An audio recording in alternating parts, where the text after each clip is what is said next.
Meshe ensem no ase wo Agogo mpotam no wo Asante Akyem femuna empanifo a womo ewo sampotam ho ena o ma hyehyem rase se bi obi nya yie na oba be ya ena ebi yi na edi ahim saa na omafo no no mobo omotwam afa ye ntoma nso akete se obi atumi twabi na obi afra bi kwa yie na se no eno nso womo twam enye saa ne yema yinko ena womo twam fa ayiye ho ebi ka ho a enkyeremu no ne abusuafo anase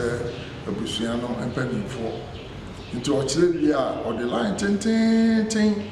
na so be wi no na o san asesa ne nsa akọ enti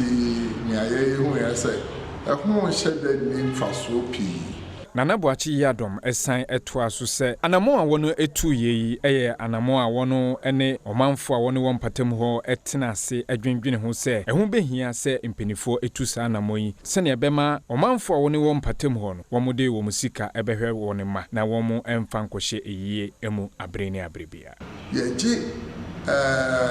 abusuana no disem ene edeka yasem ewa hemfie ni wie so anana no masan akọ